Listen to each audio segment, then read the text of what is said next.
Wait, does my mic not... Oh, I guess my mic doesn't auto-mute anymore. I'm gonna have to figure that out. Hi, everyone. So I wasn't joking about... Oh, okay. Well... Ah, right. Well, the cat jam does work, but it still thinks it's me doing it. Let me export this. Let's see. Fixed Sadhorn 1. And then... Broken cat jam.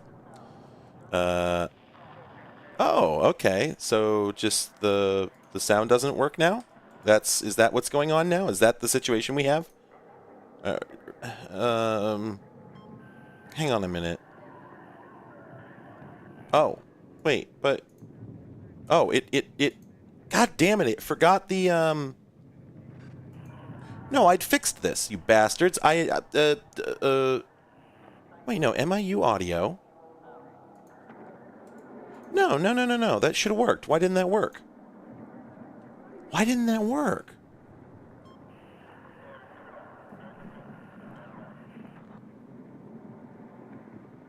Huh. Anyway, yeah, I'm literally just gonna play Battlefield today because I've been enjoying it, and I don't know. I feel like doing a stream. I don't feel like streaming any of my normal stuff. I'm having a bad day because, some stuff. So if you don't want to watch Normie Game, that's fine. I'm just gonna be a bro about it. I happen to think it's a pretty cool game. So there's that. Anyway, okay, hang on a second. How do I fix this? So I delete that, and that, and then I'm going to import fixed Sadhorn 1. Okay. And now collapse that, delete that sound. Now I put that down there. Now I put that down there. Now I put that down there. Now I put that down there. Okay. And then right. Catjam.txt. And then do I have to... Okay. Save. Okay. So now, if somebody redeems a cat jam on the website, I think it'll work.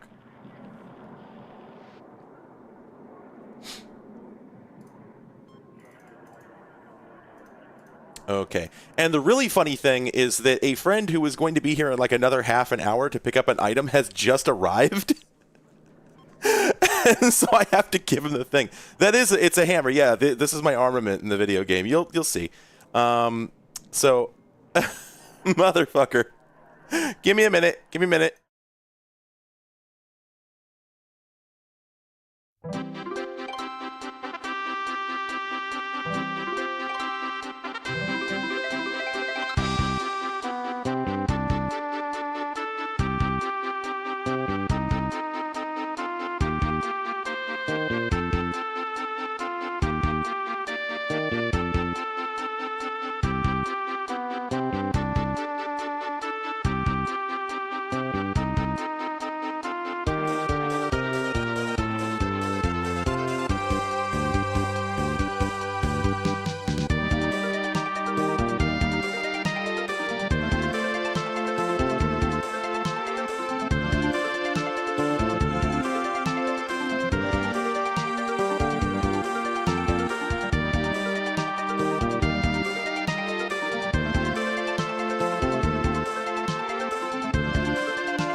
Okay, hi.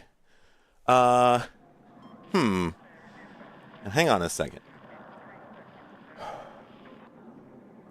Oh. Oh, does it just think every single donor is Richard Estes? That's really funny. Because I had that hard-coded in there at one point. I took it out, but I must have reverted the change.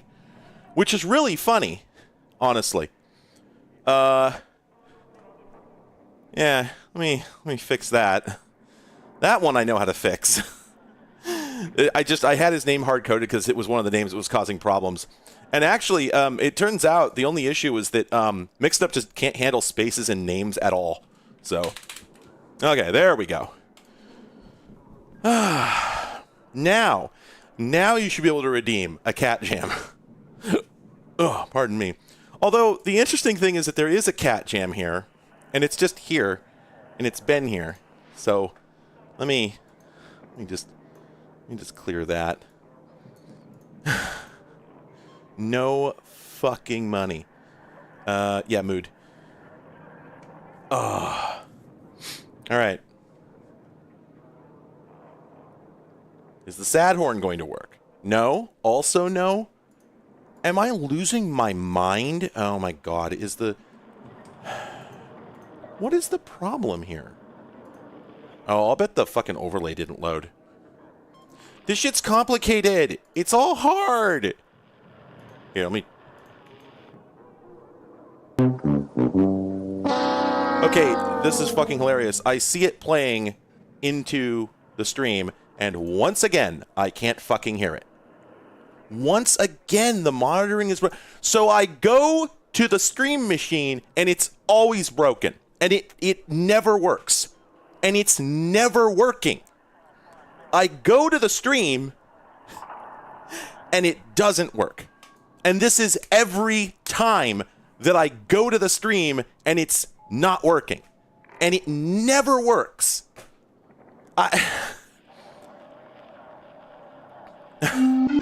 Yeah, see, I can see the fucking sound effect. Today? I can see the fucking sound effect going into the channel, but I can't hear it. Which OBS am I on? 31.1.1? That's probably old. Wonder if they patched it. Oh yeah. Okay, I'm a major revision behind, but I can't do anything about that right now. It takes, unfortunately, a bit too long to update. I would not be able to rejoin the same stream. Additionally, because of the specific problem that's going on here, I can actually fix it by just opening the overlay in my browser. So, let me just... Okay.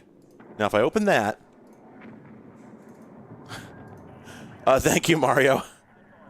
I don't know how to process that super chat. I'm not sure what that means. There's a bit there, and I can't decipher the bit. Oh my god, come on. Where's the sound? I'm gonna scream.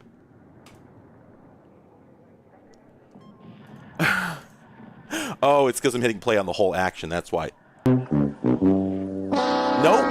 No, it still doesn't work. Is this because... No, it's going into the mixed up over... What is the problem here? I had this working, but I had this work, and I need this to work. This is important. Oh, ooh. Now everybody's just getting X username. This is so broken. Oh my god.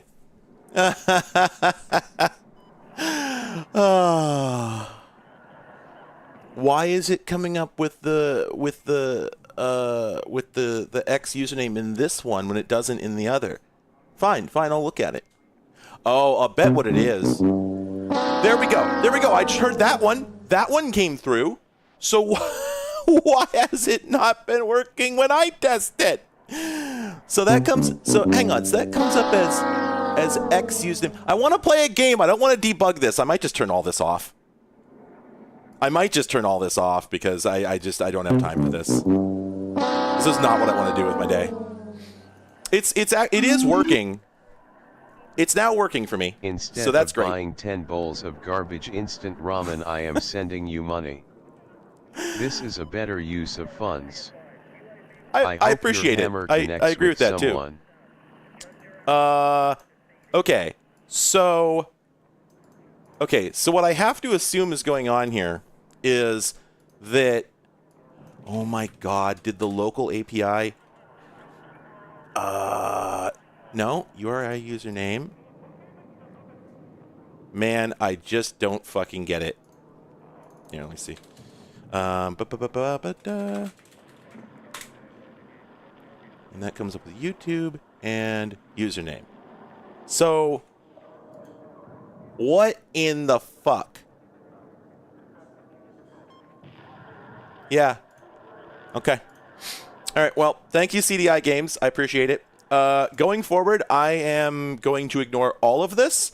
I'm not doing any more debugging on this in this stream because I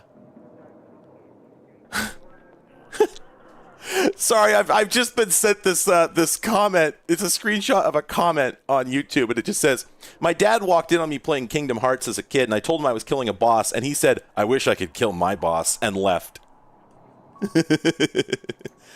Anyway, please nobody take the bits seriously. I'm begging you. I am begging you not to care about this. I want to play a video game, please. I'm going to try my best to play a video game because this is what I'm doing. And let's just try and do this. By the way, the reason I'm holding these two items is because these are my primary weapons in the game. The rifle, I don't. That's an XM8. I don't think I have that in the game. Although for some reason they're doing the thing where they don't give guns the names that they have in the real world. The sledgehammer, however, that's very real. That's biblically accurate. So, speaking of which, let's just move him down a little bit. He's going to get in the way. So for what it's worth, because I know there are some people out there who actually do like video games, normal video games. This is not VR. It's just on an ultra-wide monitor. I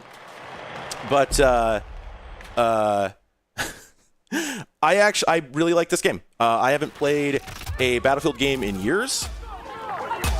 Oh, also, it's probably going to be too loud. Let me just preemptively turn it down a couple of dB.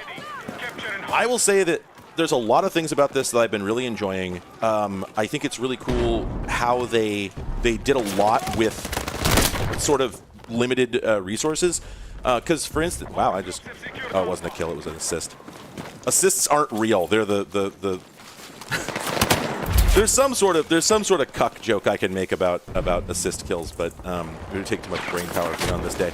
Anyway, if you're playing a game like this and you're not constantly making like hypermask jokes, I don't know why you bother.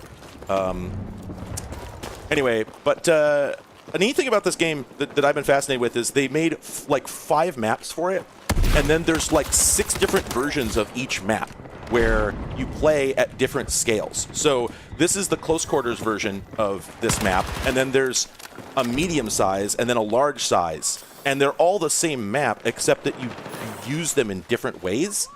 So... Quemu VM? No, I'm on Windows. I'm sorry, I'm not sure. Are you responding to somebody else? I'm on Windows over here. Anyway, so I've played this same map at 3 different scales, and like at first it could be hard to recognize which one's which. Like you'll be playing and it'll feel like a map you've never been on before, and then you slowly start to recognize things and realize like, oh, I've played on this map 1,000 times. I've just never seen it at this scale. And in some cases, you're actually going through the same buildings that you were going through in the other modes. It's just that, despite the fact they're the same size, like they haven't physically gotten bigger relative to you, but because you're crossing more ground, more territory, you spend less time in these spaces. So in the larger version of this map, you would be, this whole area that I'm spending 30 seconds crossing, you'd be here for 4. Like you wouldn't even notice it if you'd be here so briefly. And so it's really interesting from a game dev perspective, I think, because I can't, say that this actually makes it easier on them. It's probably just as much effort.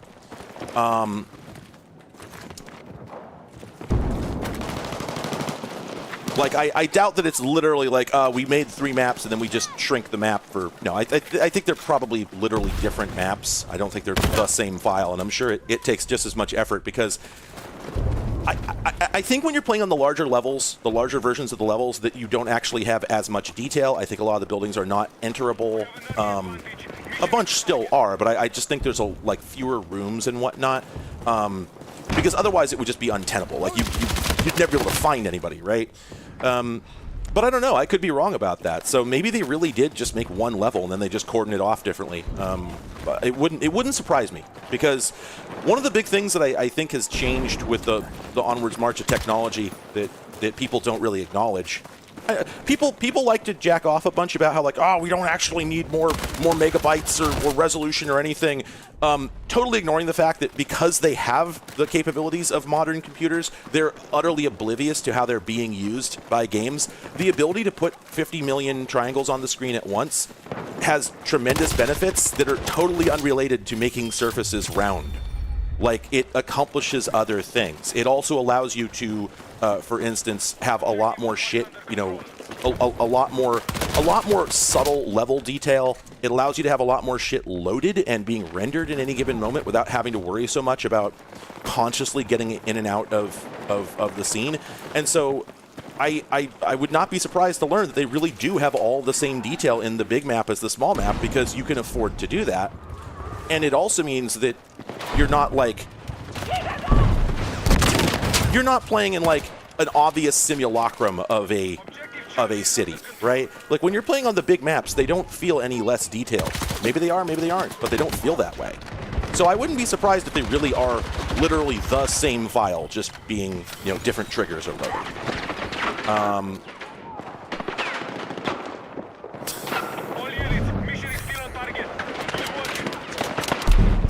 And yeah, that's the other thing, right? Is that because of all the spare processing power and memory and whatnot that we have now, you can dynamically load and unload stuff. It doesn't cost nearly as much as it used to, because we're coming in off of SSDs now.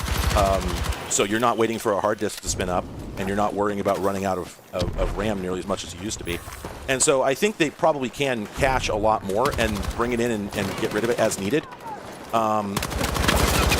And so yeah, like again, I don't really know what I'm talking about from the technical aspect. Maybe none of this is true, but it certainly feels like that's what they're doing, and it's a pretty impressive accomplishment. Now, the other thing is, I didn't play the last...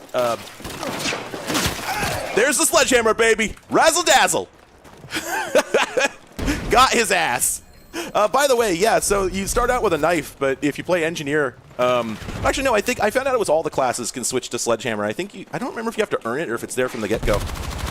But the thing about the sledgehammer is it's not actually for killing guys. It's for knocking down buildings. So if we...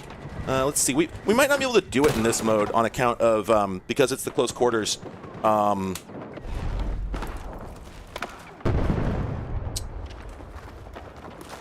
Because it's the close quarters, I don't actually remember if they let you destroy walls. Because this is the other thing that's really neat about this game. That here we go. Yeah, there we go. So I have not been keeping up with the Battlefield series. So this is the first one I'd seen since 3. That's the last game I played. And 3 was basically like fucking Unreal Tournament 99, but with rifles. That's a pretty primitive game compared to what they're doing now. And so when I found out that you could destroy entire buildings in this, like you can just shoot a building with a tank or a rocket and the whole fucking thing collapses and kills everybody in it, it is a staggering experience. It is a really impressive experience the first time you see it. And then each subsequent time, it is also as impressive as the first time. It is a really cool thing to add to a game. And also, I would say a pretty essential part of a game about modern warfare, no pun intended. Now, apparently this was present in, I think it was introduced in BF4, I think is what I was told. And apparently it was...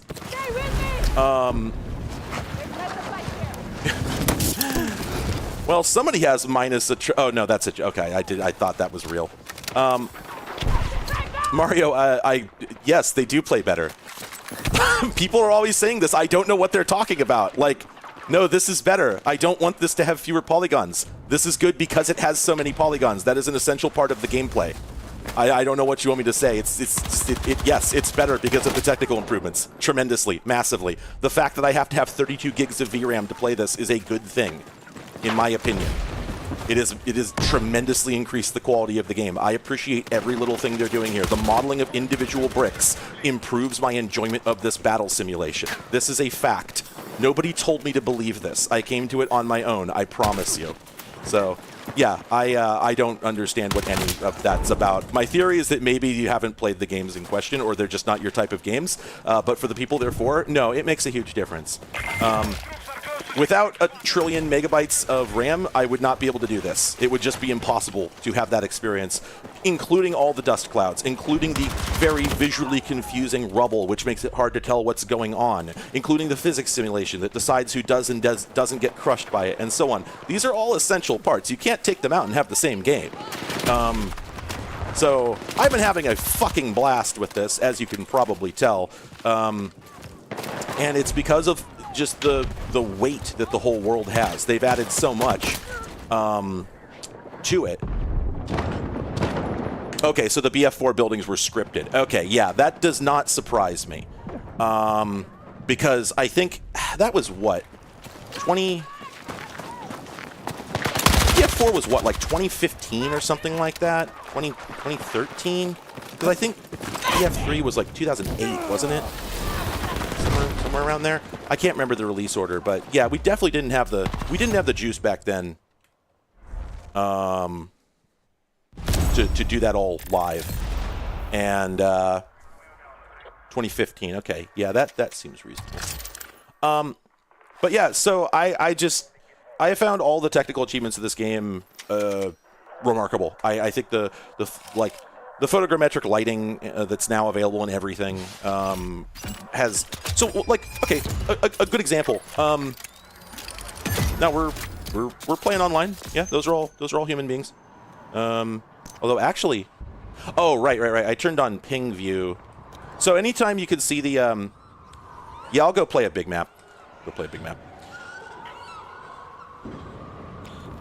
Yeah, so that's the thing, is close quarters is optional. This is a mode you can pick if you want. You don't need to. They've got a bunch of modes, and in fact, I'm not even sure close quarters was there in the beta. I played through the whole beta. That was a blast. But the sort of the default modes are Breakthrough, Escalation, and Conquest, which I sort of have trouble with mentally keeping track of exactly how the rules work in each game. But yeah, I did learn that when I started playing close quarters, it really is amazing how fast it moves. Like, you play this game in the large-scale maps, and you're playing with 32 to 64 people. I think it's typically 64. Oh, this is not my favorite level. Well, we'll see. Anyway, you play on the big maps, and just, like, it's war, right? Like, shit is blowing up. Okay, yeah, this is a 64-player match. Shit is blowing up, and... you know, you've got tanks and jets and helicopters and all this shit going on, and that's all pretty good.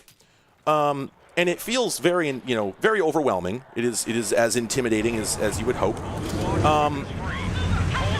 But then you play the close quarters, and it's just amazing how quickly you're alive and then you're dead. That is a tank turret that's floating in midair. That's not supposed to. That's 2 tank turrets floating in midair. Okay. I have joined into the middle of a match, which does not typically happen. I usually am playing at the beginning of matches, and it seems the game has loaded a few assets incorrectly. That's actually the biggest bug I've seen so far. I've seen a couple of bugs, don't get me wrong. When I was playing the beta, I positively refused to call this anything other than the Panzerfaust. Because Battlefield 1942 will always be my first love. That game fucking ruled, and it's kind of amazing that they managed to make it at all in the time they did. Oh, hello. Anti-air. There's a fucking SAM site here? I don't remember that the last time I played this map. I wonder if that was a mode thing. I also wonder if it works. But yeah, so when this mission started, this building had walls. And every time that I blow up a building, or I'm in one that gets blown up, man, it's cool. It is just a really neat feeling. Now, I don't know if I'll have a chance to... Oh, hello. Oh, fucking snipers. I don't know if I'll have a chance to do it today. Nah. I'm pretty good at shooting down helicopters with the Panzerfaust. I'm enjoying that a lot. Oh, is that theirs or ours? I think that's... Oh, ow. Oh, a tank. Okay. Yeah. So I've been encountering the bug where it says the points are 0, but it hasn't been playing the defeat music, which is that's really funny. The building damage is persistent, yeah, throughout the whole match. So it's interesting. It's interesting specifically because there's a tactical aspect to it where, Fuck's sake. you know, you're trading these buildings back and forth. You're trading these capture points back and forth, right? So if you blow up a building that somebody's using as a sniper nest, you don't get to use it as a sniper nest after you've done that. And that's it. Like it's done. And so the thing is, the gameplay isn't perfectly symmetric because there are slight differences in how the teams are basically matched in terms of you got the same weapons and everything, but there are slight differences in where your like headquarters is located and where you're starting out from, you know, when you're beginning your assault from scratch. And so basically there are two teams holding the same objective back and forth. Will have a slightly different time with it based on where they're getting reinforcements from, basically. Yeah, the RPG is really fucking fast, which, you know, they compensate for that by giving you very few rounds for it. But yeah, all the missiles in this are really, really quick, which a lot of games underplay that. Like the speed of rockets in Quake has pretty much continued being the speed of rockets in video games in general. But in reality, you fire an RPG, it's not as fast as a bullet, but it's really fucking fast. And it's even faster for like aircraft-fired missiles. Those things are fucking quick. I mean, the actual like air-to-air missiles, if I remember correctly, they travel like a couple of Mach, I want to say. They're really fucking fast because you can't hit a plane you can't hit a fighter jet with a missile that can only go, you know, a couple hundred feet per second, right? You got to get way the fuck up there. I don't know if that was the correct scale I used there, but you get what I'm saying. Modern missiles are incredibly fast, and so yeah, 600 mile per hour, yeah, and that's the thing, right? Is that I think the way it generally works is that the missile comes off on like some sort of initial charge, and then the rocket ignites and bam, it's just fucking gone like a bullet. And so this is something that does not. You know, movies don't get this right either, right? I don't know how this has changed in recent years, but it used to be they had the cliche of somebody trying to dodge a missile in like a dogfight. No. you got countermeasures maybe, but you're not outflying one of those things. They move so fucking fast you can't see them. Damn, that would have been nice if I nailed it. I love the tow launchers because they get used so infrequently that people generally don't really pay attention to them, and so if you jump on one and fire, people are usually pretty bamboozled. They don't really. No. So one of the controversies with this game that was present in the beta and I think is still going on now, though they did tone it down a little tiny bit, is the pinging system. So one of the big problems with War, this game presents like a relatively realistic portrayal of what a modern battle would look like, right? In the sense that these are the right colors, these are the right lighting. You get flared out by sun if you're pointing into the sun, that makes it hard to see things, and so on. And so a lot of that, I was going to say earlier, the lighting system is actually really good at doing realistic bloom, because in a lot of games, bloom doesn't. Well, in a lot of older games in particular, it's probably less true now, but in a lot of older games in particular, damn it, that would have been good. Bloom is really just an effect more than anything, but in this one, it actually simulates the problem that if you're inside a dark building looking out, you may not be able to see shit, Captain, and that's a really big problem, right? So there's a lot of realism to how the general field of battle is portrayed in this game. The problem is that if they did it realistically, truly realistically, you would not be able to play, because in reality, it's really fucking hard to see guys on a modern battlefield. Like when you're engaging at even a few hundred yards, and the guy you're shooting at is a speck on the horizon, mixed in with bushes and whatnot. Like, it's really hard to tell who or even if you're shooting at anything, you know, let alone IFF, right? Telling whether you're shooting at a buddy. And so the solution for that in a video game pretty much has to be built-in IFF on the HUD. It's got to be non-diegetic. There's no other way to do it. You know, in you know, less realistic games, there's ways to solve this by just putting everybody in, you know, bright red and blue uniforms, and making the engagement distances very, very short, and so on. But in a game like this, everybody's wearing camo, and it works really well. So if an enemy doesn't have a big red diamond over their head, it can be really fucking tough to tell that they're out there, which is, yeah, I mean, on purpose. That was why we invented camouflage, right? That's why we all wear fucking fatigues. Yeah, and the thing is, like, I don't know that the utterly chaotic battle, you know, I don't know the utterly chaotic battle of this game is realistic, where you just have people just sort of, I know that in real warfare, you do not have people just scrambling back and forth, you know, on their own accord like this, right? That much I am aware of. But I don't know to what extent in a real combat situation you can really expect to know where the enemy is going to be, and thus know where to point your gun and what area of the battlefield you should be scanning for, right? In this type of game, you just got to be on a swivel at all times. A guy could just pop out next to you, above you. He could parachute into you, right? It's a video game, right? So it's that part is ridiculous. And I think that probably complicates things more than it even would be in the real world, because I think a lot of the time you're not really fighting guys who are behind enemy lines, unless you're talking about, you know, close quarters urban combat shit, which is just a clusterfuck and probably is decently represented by the CQB modes in this, which are just a clusterfuck.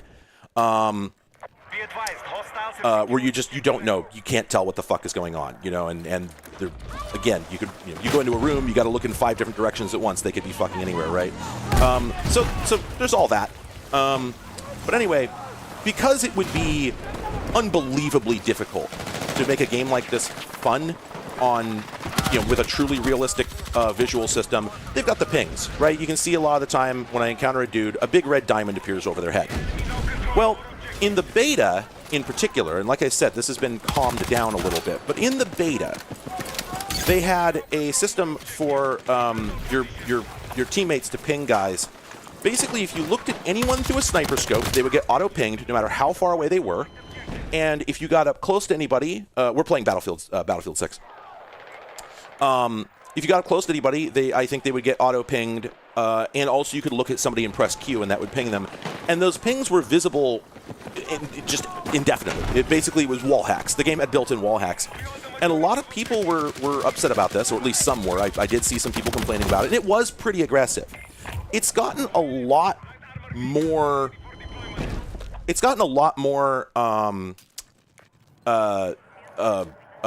relaxed in the released version of the game. They have made it a bit less aggressive, but you can still see that there's a, oh my god, I fucked that up. Unless, or did they throw that?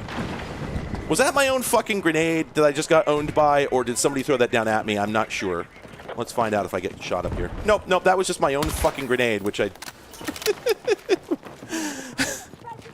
I'm not intelligent. Oh! So another example of the, the little red hit marker on the reticle meant that one of my buddies got him, but I put some hurt on him with that rocket, but one of my buddies got him the rest of the way. And I was going to say, one of the other concessions to video gameness is that if you fire a missile at somebody or throw a grenade, the chances it's going to kill them are really, really low. Like, the splash damage on them is virtually nothing. If you do manage to hit a guy with a missile, he's fucking dead, right? It is a one-hitter quitter, at least. But if there was any sort of AoE on these things, if there's any sort of splash damage, they would just be abused to holy hell. The game would be unplayable. So I don't blame them at all for nerfing that as hard as they have. It is always a little disappointing, though, in the situation where you happen to have an RPG in your hand, so you pop off at a guy, it lands 2 feet away from him like it did there, and he just sort of turns around and starts shooting at you. That's, like, one of the moments when the immersion is broken. The rest of the time, though, it's pretty fucking convincing. You know, like the gunplay in this feels terrific. I will say, like, one of the problems, and again, this is just a basic video games versus reality problem, but everybody's bullet sponges, you know. It takes way more bullets than it ought to kill somebody, and... Oh, I got claymored. Hilarious!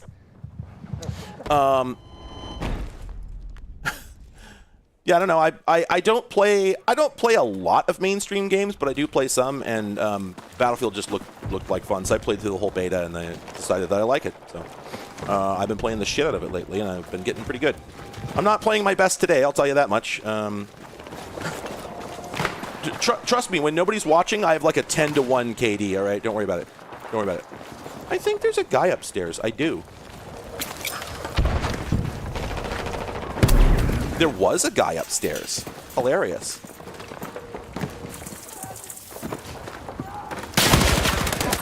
Now there isn't a guy upstairs, although I did not deserve to survive that one. Holy hell.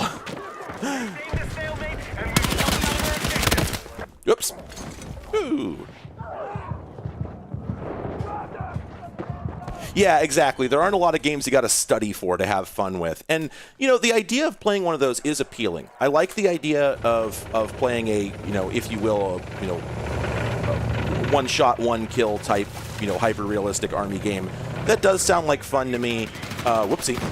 That does sound like fun to me, but I just don't think I have the time, you know, and there's a lot of downtime in that sort of game. So this splits the difference between feeling like a realistic simulation, you know, and being deeply conceited to video game realities and you know, the stuff that we want out of a video game.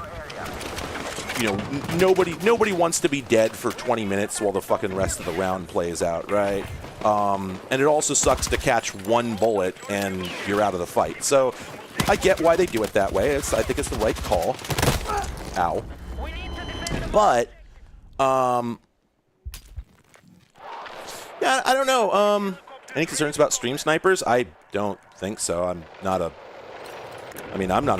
big name streamer, and also I think it would be hilarious if somebody put in that much effort. Did I see a guy go into that building? I could swear I did. So yeah, one of the things that gets weird because of the pinging system, which is, again, I think largely automatic. I think basically if somebody is aiming down their sights and they sweep their gun across somebody, I think it automatically pings them. I could be wrong, but I know people ain't hitting Q that fast, so I'm pretty sure that's what's going on. Is the system is just auto pinging people. I saw somebody yesterday complain about, oh, they got to nerf the auto ping at 15 meters. So I assume that's what he was talking about. Not quite. That ain't it, Chief. No, that ain't it, Chief, either. Ooh, wait. I thought someone was coming to revive me. By the way, one thing you've not seen so far is the revive system. Just like the previous Battlefields, going way back to the first one, you can, if somebody gets this, so if somebody gets knocked down, right? So not killed, quote unquote, knocked down. If they run out of their life bar, if you will, if you want to call it that, they fall down and then they can't do anything until you know they die for good and have to respawn, or you get them back up, right? Now, the way you get them back up is if you're it's actually very funny. This is what they decided to go with. Their way to illustrate this is if you're just a normal soldier and you go to revive somebody, you grab them, drag them out of the fight, and then stab them with an adrenaline syringe, which is not how that works, but very funny, and it feels great. It's a good bit, right? You can't. There's no better way to illustrate that, because again, healing is not a real thing. There's no such thing as that. So you gotta concede to the video game bullshit, and that was how they did it. And I thought that was a pretty good. It's a pretty good compromise as far as like suspension of disbelief, right? So I like it. What's much worse is if you're the medic class, you hit them with the defibrillator paddles, which again goes back to the first game. It's incredibly funny, especially because, oh, there's still a tank out there. Oh, heavens to Murgatroyd. Also, I think they just knocked down the building I was in. Oops! Come on. Come on. Oh, no, he's got an NG. He's probably not going to run over my second mine. But But anyway, the revive system is interesting because on the one hand, you know, it is ridiculous. And on the other hand, there's no better way to handle it because it does enforce squad tactics. Not quite as much as you would hope, right? But I remember, uh-oh. Oh, I thought the building was coming down. Might still. I'm neutralizing this objective, so I'm just hiding in this corner. There's one more guy out in the objectives. Oh, God, there's now 3 more guys at the objective. There's now 4 more guys at the objective. Ruh-roh, we're fucked. Where are they? Are they in here?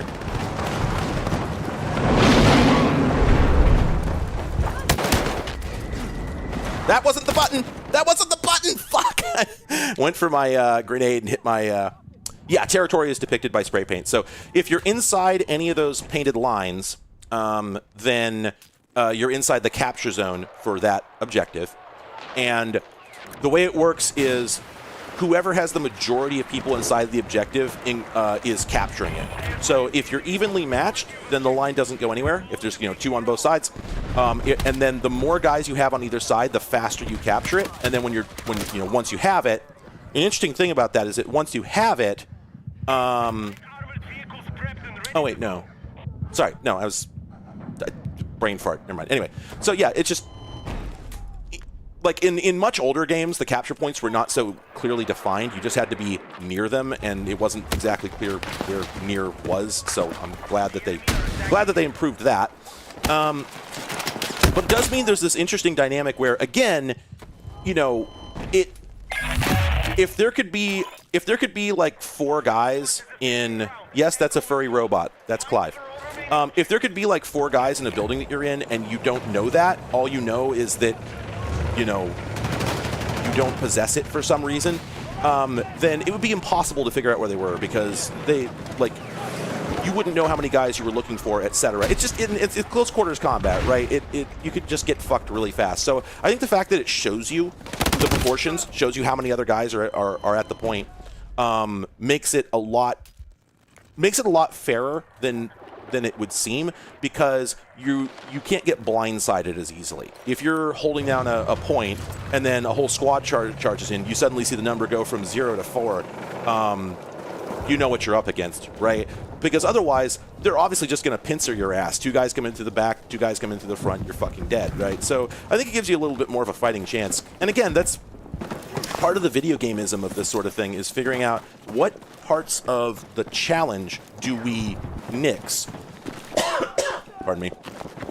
What parts of the challenge do we nix? How do we make it unfair while not making it unfair, right? And so, like, yes, obviously, knowing who is capping the thing throws things in favor of the defenders, I would say. But conversely, the opposite situation would probably be that you would just, if you were defending a point, you would probably just get murked every single time instantly. So I think it probably pushes things back towards being fun. The color banding, are you talking about the colors on the ground? Because just like red and blue are the 2 different teams.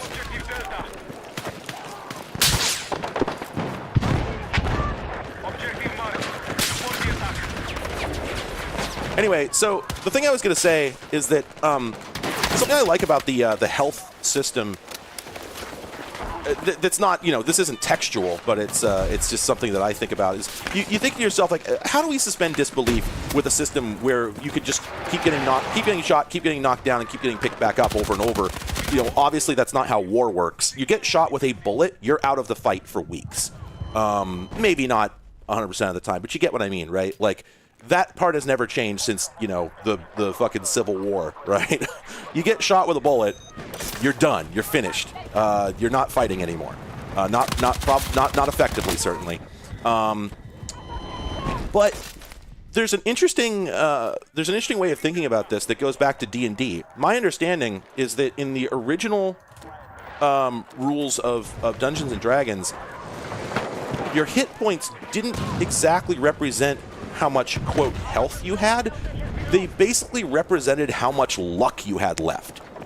If you are at, 2 out of 20 hit points, it doesn't mean that you've been hit 18 times. It means that you've gotten lucky 18 times, and the next time, not so much. Or that you were taking a succession of grazing injuries, but the next one is going to be the one that actually, that actually does it, that actually takes your ass out of the fight. And when you think about it that way, it's a lot less absurd. I don't know if that's, again, it's not, I don't think that's how they intended it, but it's how I think about it. And so, yeah, just when you get knocked down in this game, that's actually, that's just PTSD, or sorry, that's just shock, right? And, your buddy comes and gets you back up, slaps you in the face, gives you some, douses you in cold water, you get your head straight. But then when you actually get killed, that's because you finally got hit by a bullet. That's my theory. So the best type of kill you can get in this game, hands down, is the Crusher, which is when you knock down a building and it falls on somebody. Yeah, exactly. Every living creature has 1 hit point. Well, I mean, because you can get stabbed or shot or whatever and survive it. It just takes a very long time, right? And I think that in the earlier versions of D&D, it was not unheard of to actually simulate an extremely long healing process. It's just that, that requires an awful lot more role-playing and meta stuff that became less popular as time went on. But the point is that, like, you can do that if you want, right? So it's just that, in the original D&D, I think in all the D&Ds, I think that it is the case that you're fully functional up until you lose that last hit point, and that's the moment when you're actually out of the fight. And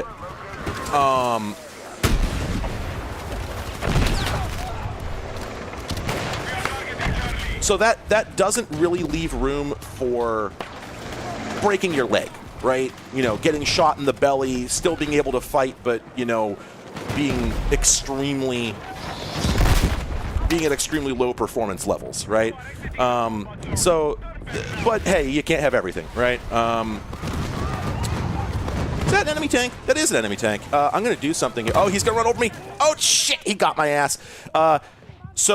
Another thing that's really, this is actually kind of shocking. The vast majority of games I've played, the team has been really good about revives.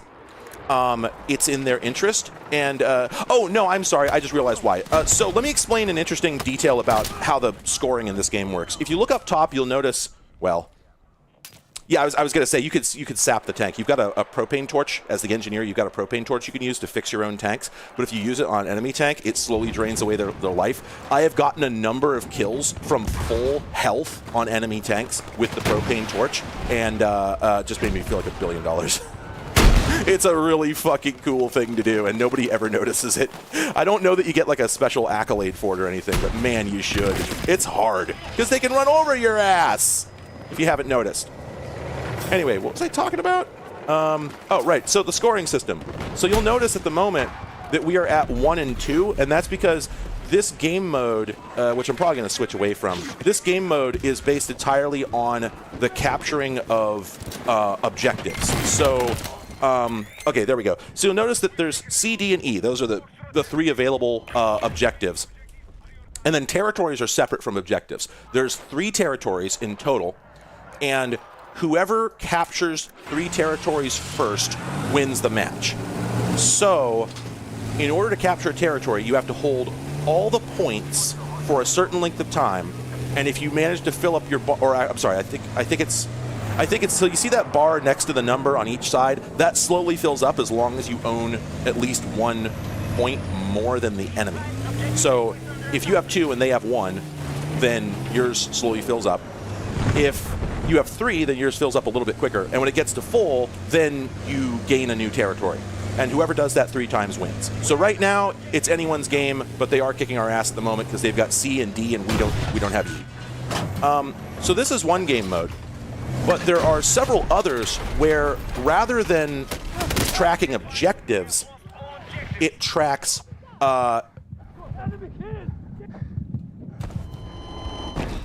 okay, sorry, yeah, I'm looking at chat. I just looked back at chat, and yeah, so D&D did have spells explicitly for healing maimed / long-term injuries. 2E had optional rules, and then, yeah, I think they just sort of disappeared from 3 onward.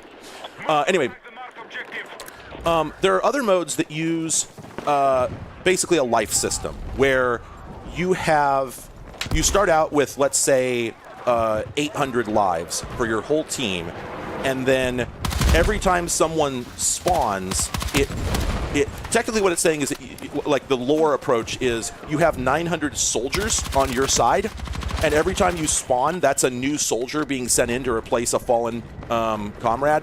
And so if you run out of soldiers, then you're out. You lose, right? Now, they had this all the way back in the first game in 1942, but what I recall, and I haven't played the game in 20-odd years, but what I recall is that it was a very straightforward system. You just, holy shit, they are posted up over here. Hot damn. We're in trouble. Boy, we're going to lose this one. Oh, yeah, they're destroying our asses. You take out the anti-tank mines because those are the enemy's anti-tank mines, and they would blow up our tanks. If they were our mines, they would be blue or green, and then obviously I would leave them there. Are you asking why Clive has a hammer? Because the answer is because that's the weapon I'm using for my melee in-game. Here, let me, yeah. I have actually killed motherfuckers with... Holy shit! Thanks for lining up, guys. Oh, no, he's still... Yeah! Fuck! I didn't think that was gonna work! Woo! One of my favorite things about this game, by the way, in terms of, like, the realism of combat, is the dust clouds. A lot of the time, there's just so many explosions and whatnot that the dust clouds make it impossible to see what the fuck is going on. And you can't do anything about it. There's no solution. There's no, like, infrared goggles or anything. You're just fucked. Maybe if you get to, like, rank 1,000,000, you get infrared goggles. I don't know. Okay. Right, tank's fixed. It's an APC, not a tank. So, anyway. Got his goofy ass. So the ticket system is what they call it. And I can't remember how it's changed, but basically in this game, every time you die and respawn, it takes away 1 ticket from the team total. And if you run out of tickets, you automatically lose.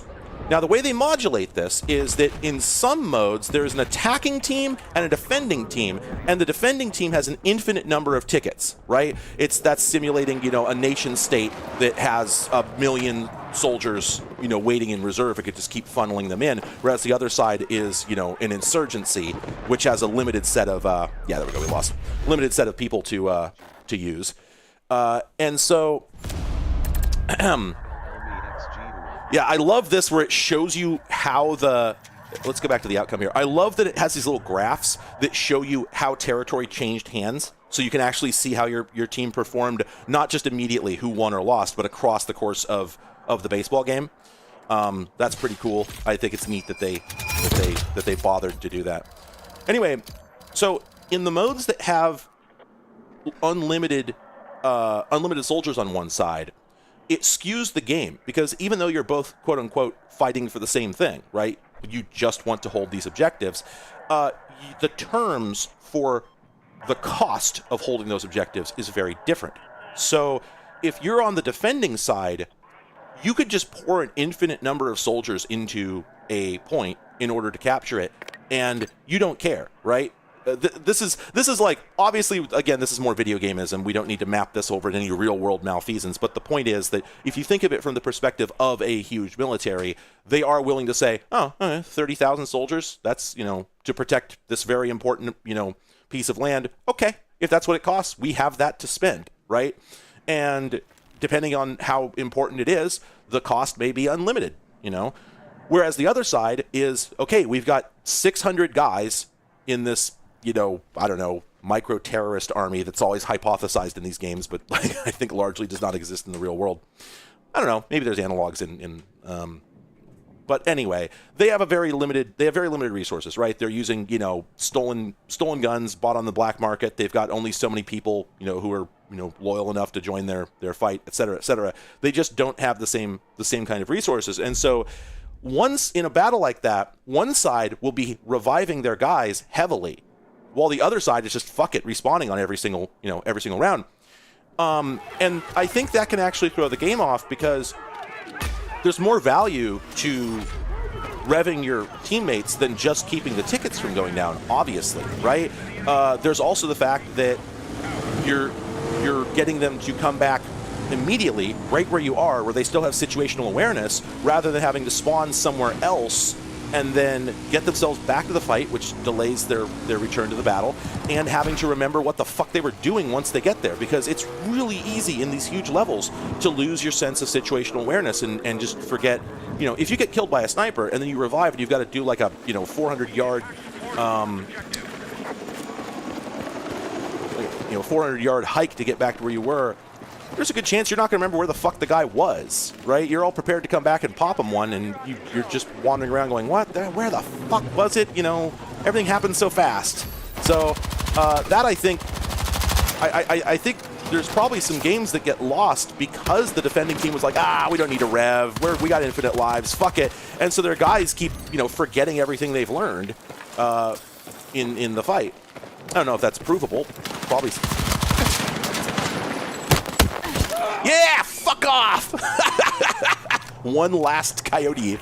I did that in a game for the first time a couple of nights ago, and I just see a chat, okay, Gravis.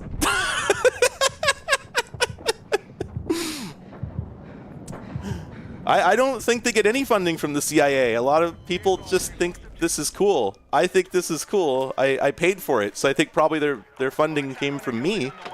And I'm just saying, I don't think there needs to be anything nefarious. War has always been one of the most popular forms of entertainment, forever, I think. So yeah.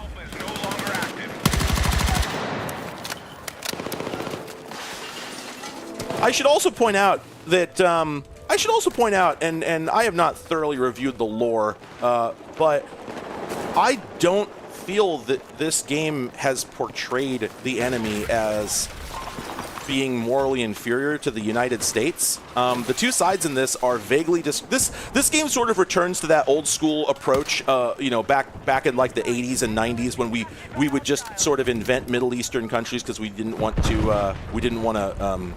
weren't sure who our allies would be next month, and so we would never quite name where anybody was from or who they were fighting for, etc.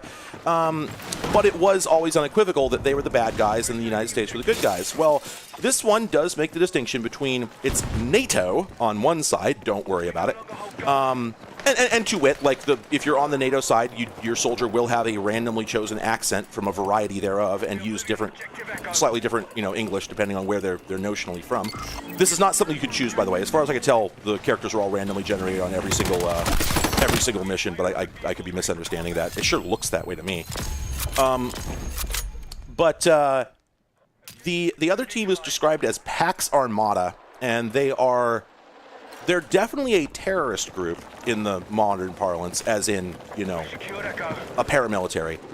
But I haven't really seen any strong, indication that the game, portrays these as, as the evil side and us as the good side. It seems pretty neutral to me, which I think is probably just good economics in this, in this particular era. I think that probably at this point, if you're making a game like this and you've decided to go all in on hoorah, hoorah, that's probably not going to go well for you for a lot of reasons. And I'm not talking about woke. I'm just talking about, I think a lot of people at this point do not wish to be associated with any kind of side. I think a lot of gamers would really very much not like to be expected to go hoorah, hoorah, because even that is just too much buy-in. Even just the basic idea of America first because I'm American, even if that's true for the vast majority of the people playing it, I still think that that's probably a pretty unpopular thing, because I think people just don't want to think about it at this point. And so, regardless of what their reasoning is, I feel like they've taken a pretty neutral approach to it. And, why do they have to bring politics in the battlefield? I mean, that's the thing. I'm not going to stand here and say that it's not propaganda. I'm not going to say that there aren't people who are going to go off and join the army because of this game, because there's a lot of dumbasses joining the army for a lot of very bad reasons. So why not this too? I just don't think that it's necessarily on purpose, especially because if it was, I think it could be a lot more explicit without really without really chapping any asses. I think that if they wanted this to be propaganda, it would be pretty unequivocal. This building is less of a building now. Oh, shit! Holy, oh, hey. Some of the architecture didn't quite come down when it was supposed to. That's the first time I've seen that. But yeah, so like, I'm not even saying like, just shut up and eat your imperialism flakes. What I'm saying is that like, I think it's really difficult to pick out an imperialism narrative from this particular game. I think, regardless of why you think they've done it, and I think there's plenty of very just sort of motivated reasons for doing this, I think they've gotten really good at making politically neutral army games. As weird as that sounds, I think you would have a very difficult time pointing at this and going, yeah, this is the part that's supposed to train you to hate Middle Eastern people. I don't think that that's present here, as wild as it sounds. And you can say like, oh, but the metatext is the subtext is already there. It's drawing on existing imagery. And, yeah, that's true. It's probably reinforcing it. But at this point, if I were to say rifle, what do you picture? You see one that they use and one that we use. And there's nothing you can do about that. I don't care if we're in a fucking Halo game. You're going to picture, is it ours or theirs? Is it the one with the wood trim or the one that looks like it came out of, wait a minute. Sorry, I hear a guy. You get what I'm saying? Oh boy, oh shit! Things were going fine and then they weren't! Wait, did they not? They didn't find me. What the fuck? They don't know where I am. Okay, I've got a squad mate now. Because when squad mates can spawn on their fellow squad members. Oh, we almost got that one. But yeah, so to be clear, yeah, there are lots of modern combat games that are, if not deliberate propaganda, certainly they have not filtered out any of, if you will, their, American biases. There's a lot of this shit that's just like, oh yeah, the enemy's vaguely from the Middle East and they're all evil and have to be stopped at all costs. It's impossible to have a rational conversation with them, so just kill them all. That's all there is to it. And they're monsters, by the way. There's a lot of that for sure, and if this was that, I would be offended by it. But I just don't think that it is. I think that they have chosen to go with a very neutral, very bland approach to this. And hey, look, we can't be sure that someday someone won't have a justified war with us. Who knows? Who knows? Maybe it'll happen. It's not impossible. It's just not likely. So it doesn't utterly beg our belief. Ooh, owie. But I do think that it's worth acknowledging that, like, I think that there's a lot of worry in there's a lot of worry that people have about what if I participate in the propaganda? I'm not immune, and that's a respectable thing to worry about. I think that you're not immune to propaganda, and I think that it's very reasonable and even important and responsible to not constantly drown yourself in unfiltered narratives to the point where maybe you don't notice your opinion starting to slide in directions that maybe you wish they wouldn't. So yeah, I mean, it's not that I just like went, this game's fun, so I don't care what it's saying. It's that I actually did take a look at it and went, I don't think it's saying anything. I don't think there's any message here other than bang bang shoot mans. Did you know that war happens sometimes, and this is what it looks like now? Though I did have a thought the other day that I thought was poignant, which is imagine an American soldier.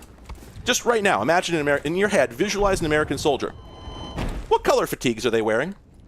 Are they white, blue, or are they green? Or is it desert camo? It's desert camo, isn't it? And you have a really hard time visualizing anything else, huh? When's the last time you saw an American soldier in a different color of camouflage? Oh, I almost got a takedown on that guy, but it wasn't quite fast enough.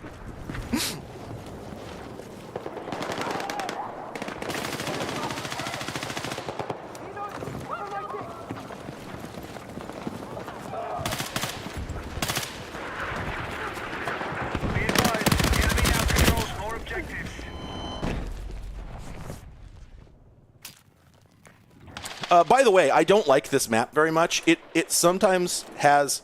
Yeah, there's blue camo. It's for Arctic. It's like blue/white. Because thanks to the diffused light from the sky, etc., etc. Oops. Let's see if somebody will revive me. Will Human Cola, he's only 8 meters away. Now he's leaving. Oh, no, no. Here he comes. Here he comes. Oh, he's doing it. Oh, dude, no. You got to pull me out of the fucking line of fire, bro. Oh, all right. I'll press Q to thank you, even if it was stupid.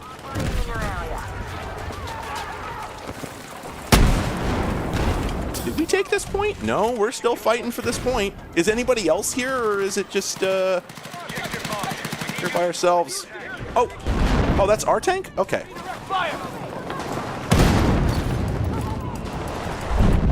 I think the green might mean that somebody's painting that tank for an anti-tank dude, but I'm not sure. Well, he could use some health, though. Ooh, yeah, he was low on health. Here you go. Drink it up. Slurp, slurp. Mmm, you like that? Oh, God. Oh, no. He didn't like his tank juice. Those guys didn't like their bullet juice. No, I didn't like theirs either. What is my KD? 11.7? It could be worse.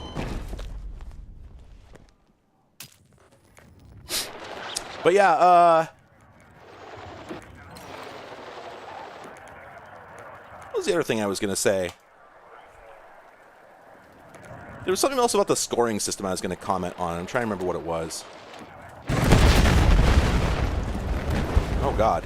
Oh, no. Building it. Buildant. God, that shit's cool.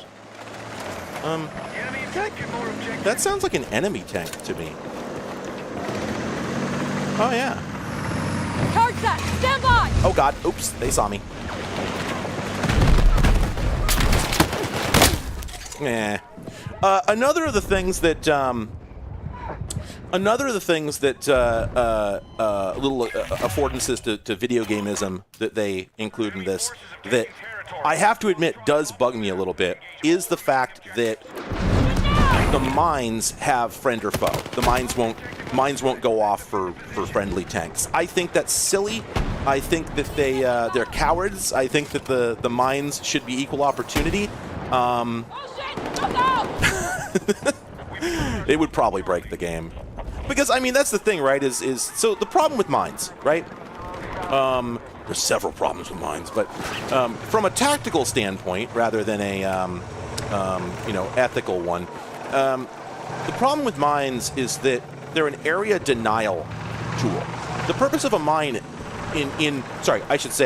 mines planted by, nation states rather than by, I don't know what the accepted term is for, insurgents, etc. But basically, mines planted by paramilitaries that are pretty much universally IEDs. Those are planted for the purposes of blowing up vehicles. That's the goal. When a nation state does it, it's area denial. They put down a bunch of mines, and then they put up a sign that says there's mines here so that you won't try to go through there. The point is to keep you from... It's not to kill you, it's to keep you from going that way so you get funneled some other way that they are better prepared to defend, etc., etc. And...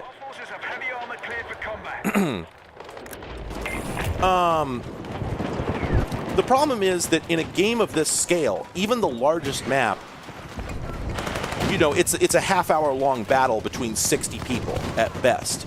And the problem is that at that scale, there's no point in area denial. So everybody ends up using mines in order to destroy the enemy rather than to simply inconvenience them to, make them move the way you want them to and keep them out of places you don't want them.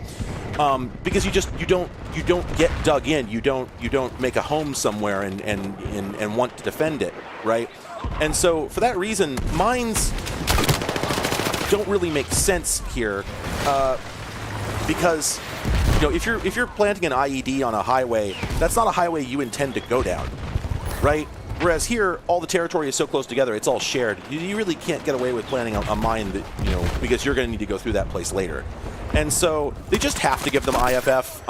Nothing else would work. But it does sort of feel like a cop-out anyway. I think the solution, really, I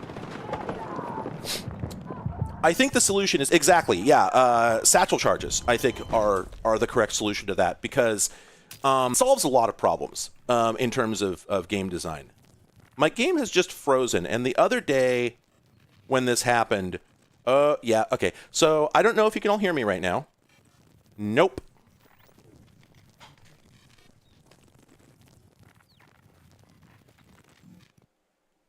Hell.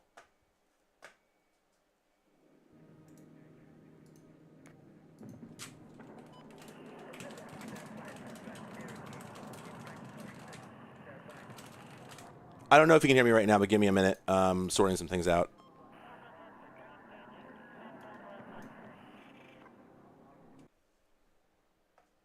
Okay, there we go. Yeah, so so this happened to me the other day. I was playing the game, and then it just exploded, and it like hung my graphics card or something, because I could hear the sound from the game, like the idle. I could hear the idle audio on the menu, but nothing else. And what's interesting is both times it happened in the same spot, I think. So. And yeah, it blew up VSeeFace as well, and also hung OBS. But here's the interesting thing: it was not a driver crash, because I don't have a notification in the event log about it. So I don't know exactly what that was. I don't know what's causing that, but it has happened twice. 1 second.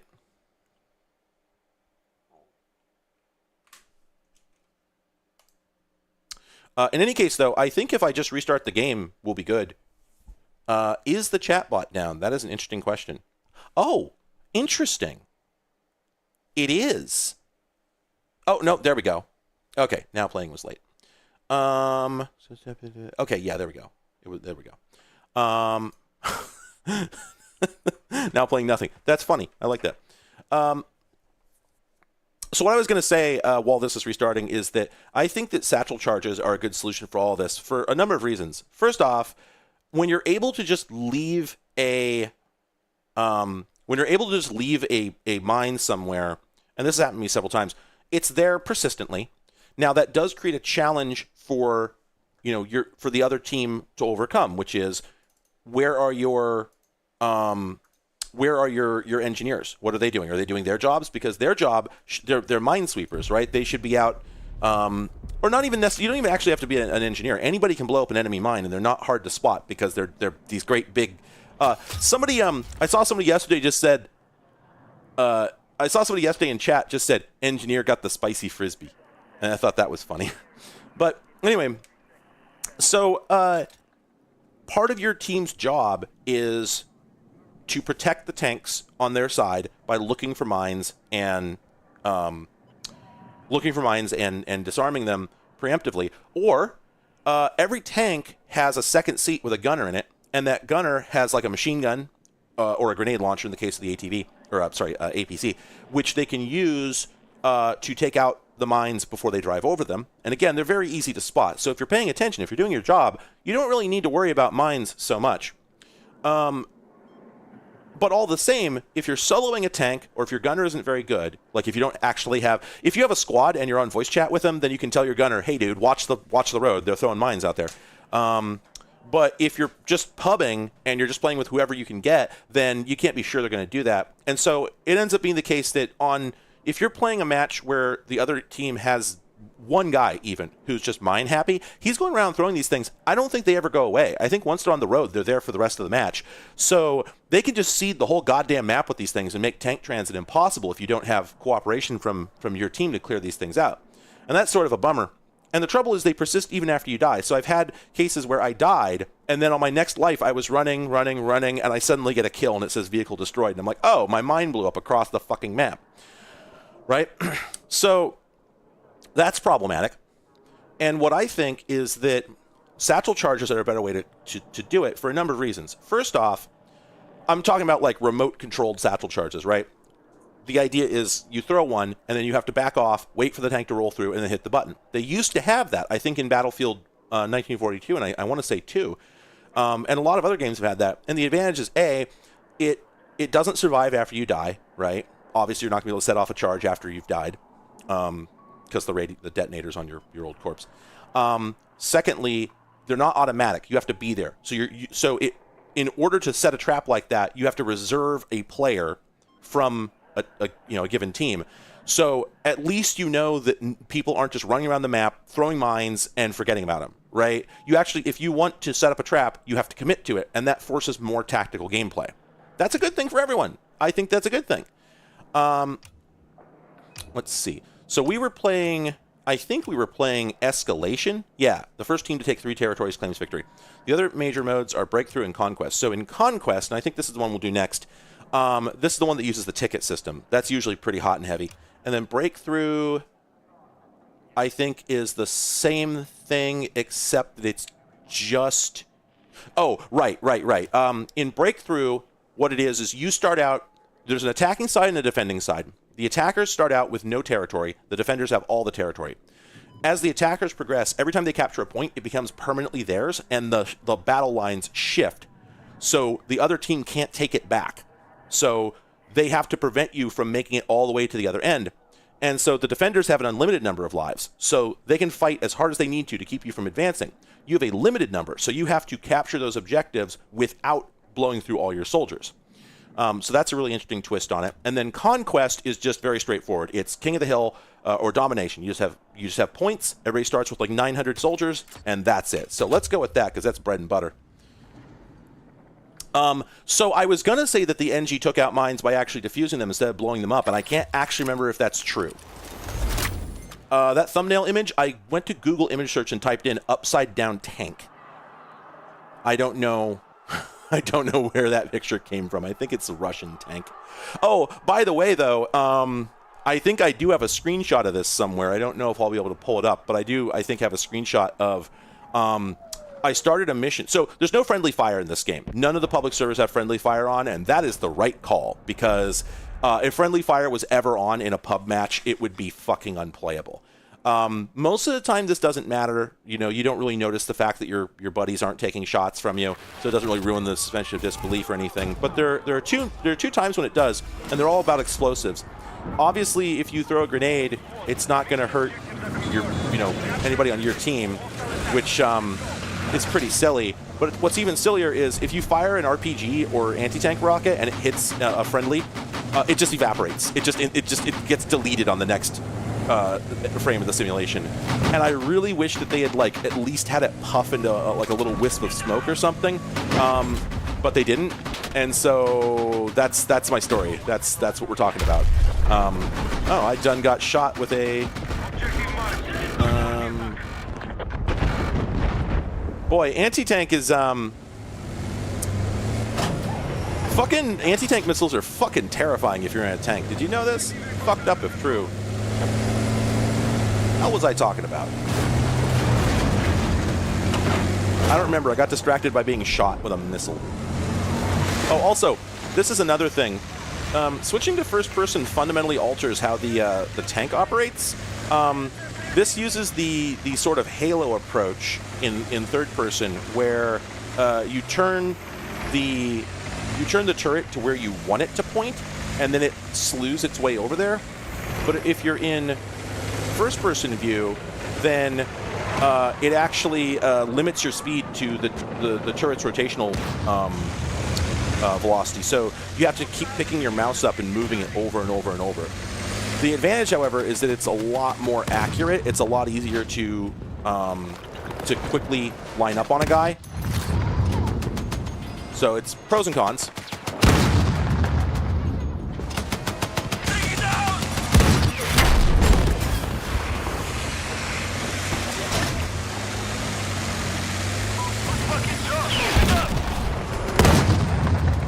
This area here with these towers are always bitterly contested. It is really, really hard to take these once control changes hands. Okay, so that blinking thing, I cannot remember what they are, but there's several gadgets that you can get for various classes, and those gadgets are like radar One of them is like a radar dingus that lets you see when enemies are in a given area. I can't remember all of them, but one of them is a spawn beacon, which literally allows your team to spawn in on that point. So if you put down a spawn beacon, just everybody can just appear right where you put it instantly, which is obviously a pretty impactful change to the game. So whenever you see one of those blinking lights, you got to immediately destroy it. The thing is, some of them I think are more innocuous than others. So I was hoping the damn helicopter. Anti-tank is just such a difficult thing to do. It's really hard to fucking see them when they pop out. Also, a little bit of a detail about the game that's, I'm trying to remember. I think this is something that keeps happening in games these days. I think. Oh, that's right. Because a lot of competitive shooters do this now. When you join in, you get put in a squad, and if you don't have a squad, one will be assigned to you, literally. So this is problematic if you're pubbing. You know, if you're that guy was trying to hit me with the torch, but I did get his ass. So, oops. Oh, they got my ass. Anyway.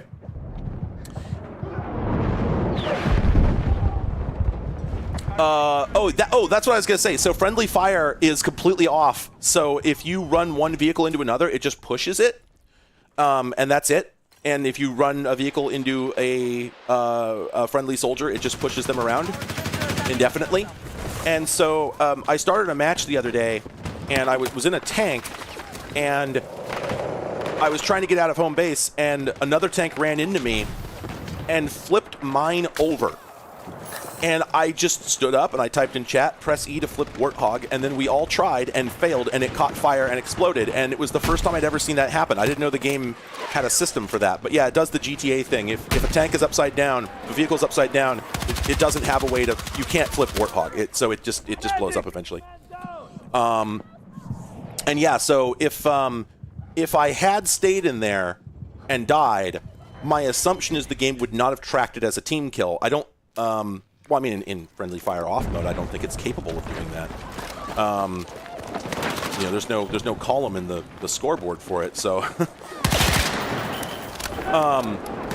but yeah, generally speaking, friendly fire is impossible. But there are a couple cases where, if you knock down a building, that friendlies are in, then obviously it's going to kill them when it falls down. At least I think so. Because the thing is, now that I think about it, I don't know that I've ever seen that happen. I've done it to myself, certainly. I've gotten a crusher kill on myself. He knew I was coming. Atomic Gary smoked his silly ass. The game keeps track of the ownership of each piece of rubble. If you blow up a building, anybody who gets hit by the rubble is your kill. So that means that it could actually implement friendly fire, now that I think about it. The rubble would still have to push you out of the way, but I think it would be just like a, oh, here we go. Back at it again at Krispy Kreme. Outstanding. So yeah, I think during the beta, I convinced myself that that friendly fire for buildings was actually off, and the technical infrastructure for it to do so is there. So I think, yeah, they probably did do that, which makes sense because it's so easy to accidentally blow up a building with a buddy in it. Because, you know, if you're using a tank, for instance, you can easily overshoot and overshoot your intended target. Also, just a refresher. So we're actually losing right now. We only have 2 points, and there's a couple contested, but we also have about 200 lives or 200 tickets less than the other side, which means that we have to put the hurt on them real fast and balance that, or we're going to get to a point where they still have 200 soldiers left and we have none. And what's interesting is that I'm sure the game uses a ranking system just like everything else does these days. Well, I mean, I know for a fact that there is a ranking system. I am, you know, rank like 23 right now or something. But the point is that I'm sure it uses ranks for matchmaking. And so as I've played, I have seen certain changes in how the other players are playing that I think are probably because I'm playing against more experienced players. Imagine that. Oh shit! That fucking chopper just went down.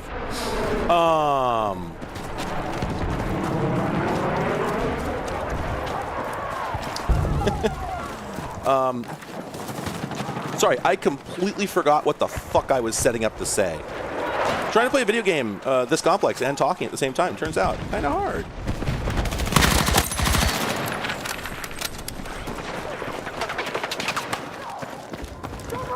I was saying something about people getting more competent as I played the game more, but I can't remember what they were being more competent about. There was something like in the first few games I played, I had not seen anybody do it, and then as time went on, I started to see people actually doing it. And I'm trying to remember what the fuck it was. But I mean, I guess this applies to a number of things. I guess so.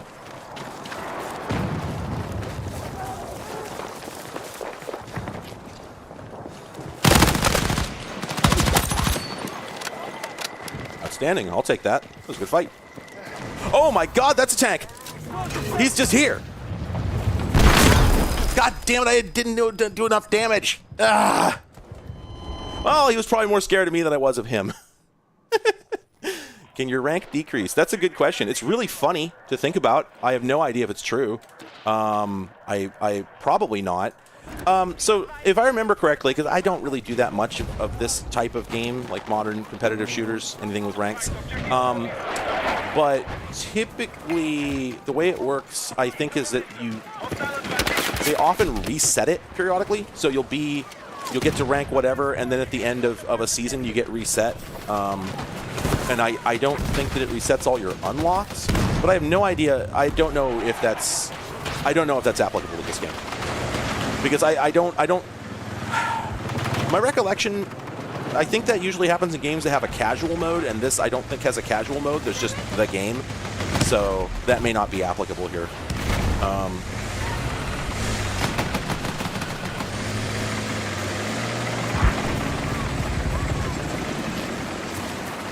Is ELO like RBI? What are we talking about? God damn it. Remember earlier I was saying you can shoot a dude with a rocket and they'll just not die? I nailed that dude in the fucking face with that rocket. And I guess I must have just hit a pixel to his left because he didn't die, and I don't know what became of him. I'm going to destroy this building because I'm mad. That was much more effective than I expected. It would have been so fucking funny if I then saw a death message saying I'd killed him. That would have been hilarious. Yeah. ELO sounds like that's some inside baseball about how all these games work, right? That's some statistic shit that game designers all know. But yeah, like, my understanding is that there's no way that my actual, like, the rank that it shows on the screen is used to decide who I get matched with, because if you just play the game and die and get like 1 kill per match for 400 matches, you're going to get to rank 50 and unlock everything, right? But you're not actually good at the game, and if you get matched with somebody who is actually that good, they're just going to slaughter you, so you're going to have a bad time.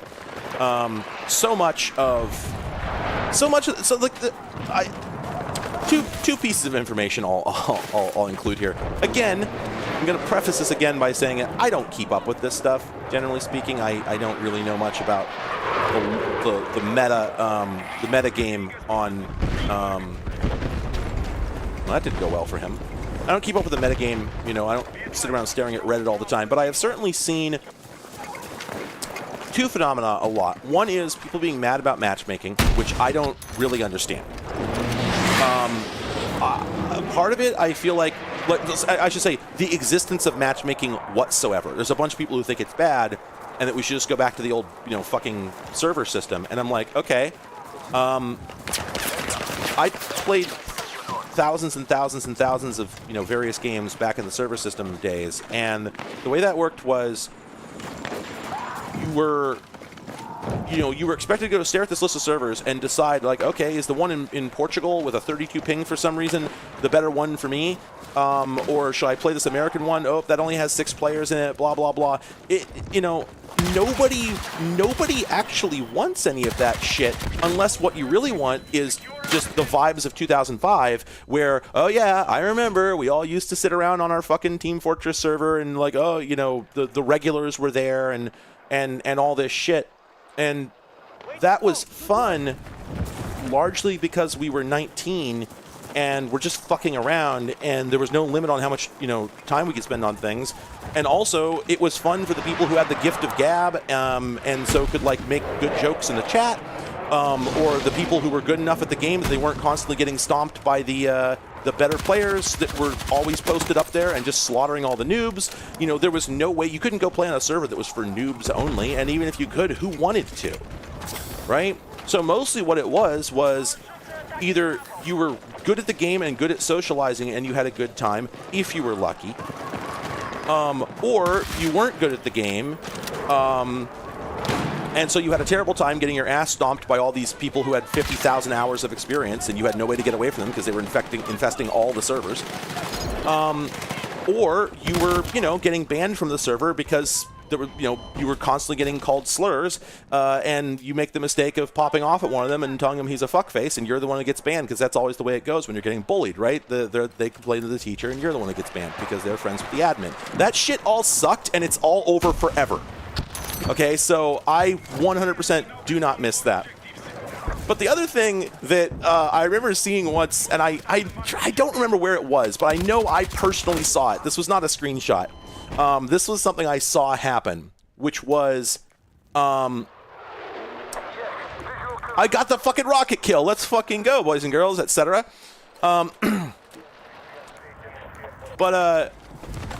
I remember seeing this conversation that was some guy was complaining about, I don't know, it was fucking Apex Legends or something. Who knows? Oh, there's the other bug that keeps happening. This fucking... Sometimes it decides that I have a scope up when I don't. Yeah, like that. Yeah, I don't know. I don't know what's causing that. Why?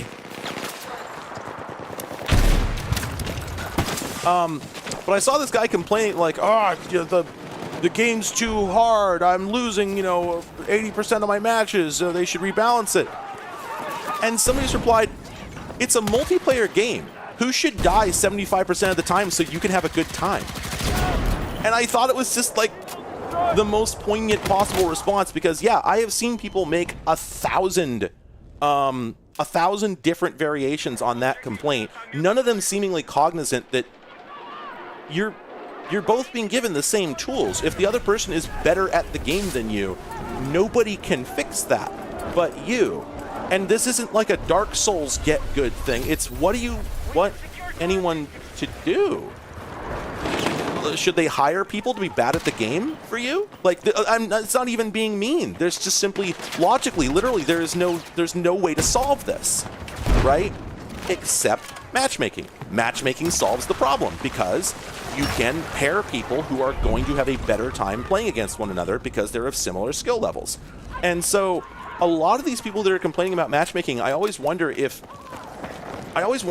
like how much of it is like them being mad because they think that they're getting matched to people above their rank, or basically I wonder if they're bad at the game because I'm really not sure why else they're complaining.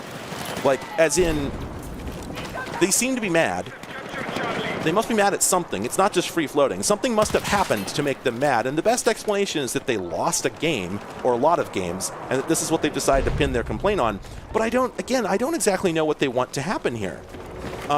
Some people I've seen hypothesize that these people would just really like to play against noobs so that they can stomp the shit out of them. Because when you're mediocre, it is appealing to be able to fight somebody who's more mediocre than you, if you will. But I don't think that's all there is to it. I think that's probably reductive. I think there's probably a mix of things going on. But either way, the point is that they started using this system because 95% of the time it's getting people what they want. And I like it. I don't want to fucking be... I don't want to be posted up against the same 12 people every single fucking time I play this because, that's on the server I've chosen that has the low ping, etc. You know, it's just, yeah.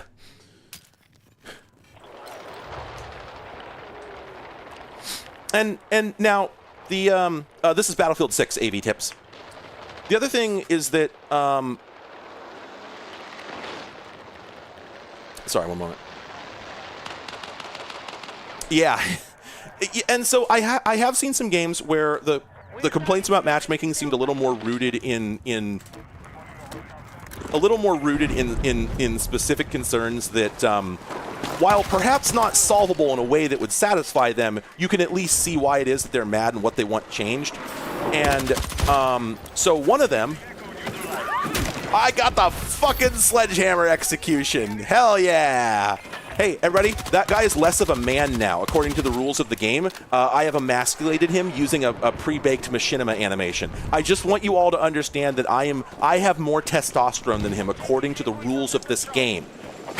The fucking dog tags are, I'm not generally one to apply this level of subtext, but I'm just saying the dog tags are a simulacrum for ripping the guy's nuts off. Let's just be real about what's going on here. It's so fucking hyper mask. I'm not gonna say I don't enjoy it. You know, I haven't had my T levels checked. I keep meaning to, but I'm pretty sure they're right where they should be for somebody who has as many anger issues as I do. So it definitely lands for me. However, it's really funny seeing the fucking pre-baked animations showing you how much of a badass you are. In case you missed it. Oh, speaking of teabagging, so I hadn't seen teabagging in a video game in a long time. This game is such a fucking throwback. This game transported me directly back to 2008, and I've been there the whole time. It's ridiculous. I've seen people. So the other day, I squatted up with these three guys, and they were on VoIP, and they were all buds, and so like I was the only one who wasn't part of their clique. Which had not happened to me yet in this game, and it hasn't happened to me in any game in years, right? So this was the listening to three bros talk on Xbox Live experience, and it was otherworldly. I didn't know they made guys like this anymore. I thought they broke the molds years ago, okay? But these dudes were they were the genuine article. They were doing everything, right? Except for the slurs. They weren't saying slurs, but every other regard, they were just dyed-in-the-wool dudes, okay? To the extent that, like, they kept complimenting me whenever I small at the ante. They're going, I'm hearing these guys going like, these fucking tanks. Someone's got to do something about these tanks. And I'm thinking to myself, why don't you? There's nothing stopping you from doing it, but whatever. So I spawn at the anti-tank, and I get up in there and start mixing it up. And one of these guys goes, oh man, Gravis got the right idea. He's got the big gun. I'm just losing my shit over here listening to these dudes, right? So the whole time, I'm just like, these guys are just in constant communication, and I keep thinking, gotta be funny if I had a mic I could key up. But one of them keeps quoting Eminem lyrics from 2004. Like, I swear to God, these dudes stepped through a fucking time portal, okay? They were just copy and pasted out of fucking childhood memories. And then at the very end of the match, in like the back 5 minutes, I just hear one of them key up and go, all these queers hiding in the bushes. And I'm just like, come on, man. I would have said it too, but I would have known why I was saying it. And then I think there was, I was in game voice chat. I think there was one more moment where they said something like vaguely racist. That's the thing, like, it wasn't, there were no hard letters here, right? Queer, not anything, harsher than that. I realize, yes, being called a slur is being called a slur, but they could have used a different one. The game wouldn't have stopped them, and there are worse ones. So at least it was only, they pulled their punches a little bit, right? And then the other one was like something vaguely racist, but not.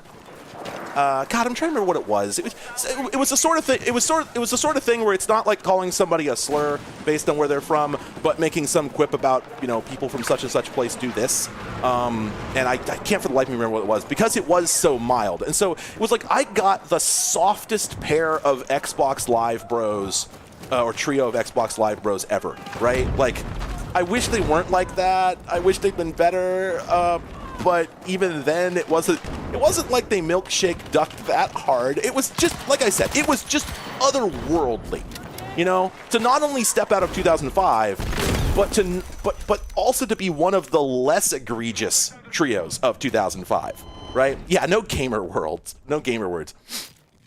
And yeah, that's the thing. I did.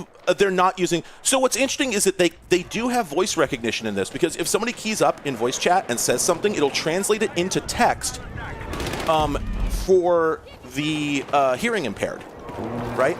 So it does speech recognition to do that, and then you can also turn on text-to-speech to read the chat out. And so if you want, you can have all the voice over IP converted into either text or like Microsoft Sam Narrator. And so it is decoding the words. And if somebody says any kind of slur, it will turn them into hashtags, which is really funny because they didn't test this feature very well. So if you say, you know, assassin, there's a good chance that it's going to be 3 hashtags, and it's going to read it as hashtag. So periodically, someone will type some slurs into chat, and then I'll hear, get out of here, you hashtag, hashtag, hashtag, come on, hashtag, hashtag, hashtag, hashtag, hashtag, hashtag, hashtag. So it knows what they're saying. Action could be taken, and on like it. Hey, I'll say this: I haven't heard anybody on VoIP say a slur, other than queers, which, frankly, I don't want them banning me for using that word either. Frankly, I don't want them banning me for using any of them, but I haven't been able to find the email that you send your slur card to let them know that this user's allowed to. So, you know, I get it, right? In any case, did you see that fucking tank? Did you see that APC do that Dukes of Hazzard shit? Fuck yeah, video games are real. Oh, I missed him. Oh, that rocked. Anyway, oh, well, I think the APC is down. Oh, shit. Oh, shit, he's here. That's the guy I was gonna shoot. Oh, boy, video games. All right, anyway, so, later on, I was playing a different game, and, sorry, give me a second. Let me remember this. Right. It was this map. And there's that little staircase that goes up to the second floor there. I watched a guy parachute into the building I was in, and I ran around the corner to get his ass. And I took a kind of a circuitous route, so he couldn't have known where I was coming from. But he got me anyway. I crouched down because I knew he was going to run by, and he ran by and he shotgunned me. And then he starts teabagging my corpse. And then I just typed in chat, yeah, that's fair. And he replies, yeah, then sorry, though. Again, just 2005. It won't stop. I have had several people teabag me and then apologize for it. Ayu. Oh, man. Again, like this game manages to bring back all of the energy of Battlefield that I ever could have asked for. You know, I didn't play the intermediate games that much, so I don't know what they changed. Also, I don't know if I got a kill on that. I'm not sure if I got a kill on that rocket or just a suppression assist, but either way, I'll take it. I did beat him with it. Yeah, that was a hit by pitch. Okay. One of the most interesting, see that enemy suppression bonus there? I don't know what that does. Sometimes you get an enemy suppression bonus, and sometimes you don't. And I think it has something to do with, like, I think it might have something to do with firing in the direction of an enemy who's, like, very far away and engaging with somebody else. Or maybe firing in their direction but not actually hitting them. I don't know. I don't know what it is. Like, I know what suppressing fire is, and I understand why you would give somebody bonus points for doing that, because it's a very important team-based role. But I don't know how it knows whether you're doing suppression or not. But it does seem to happen a lot when I hit people with rockets. GG. Chloric, like someone who Lord trademark. GG. 7656119834835. Yeah, that match turned the fuck around. That was pretty good. Wow. Deeg got 33 kills with shotguns, and it wasn't even his primary weapon. Hell yeah. Oh. I ranked. Oh, I got the fire grenade. That's good for war crimes. Oh, I'm getting the UMP 45 soon. That's one of the worst guns you can get in any game. Get a kill with each type of weapon in a match. I wonder what type means. I wonder if they mean like SMGs, rifles, etc., or if they mean primary, secondary, melee, grenade, etc. Wait a minute. Oh, you know what? Oh, I think the TTS is coming through on the wrong audio device. I think you're getting it and I'm not. Because I haven't heard any TTS so far. Right. Yeah, I think it's okay, we were just discussing the cool guy squad pose thing. It is so dude bro. And what I think is particularly fascinating about it is I don't think you can control what your guy looks like. So I'm not 100% sure about this, but I think you get randomly assigned both an appearance and a gender because, well, we know why, right? That whole thing that happened. Hang on a second. So those are both on. Let me go to my audio settings. And oh, come on. Because you can choose what device it outputs things through. I'm trying to figure out why you're getting the VoIP, why you're getting the voices and I'm not. Oh, it's very quiet? Oh, maybe that's the problem. Because I thought there was an option in here to choose the volume of the voice, but I guess not. Okay, well. Yeah, I guess that's that. Okay, well, that's a bummer because I happen to think that the TTSs are incredibly funny. So I guess you'll just have to enjoy them while I am left out.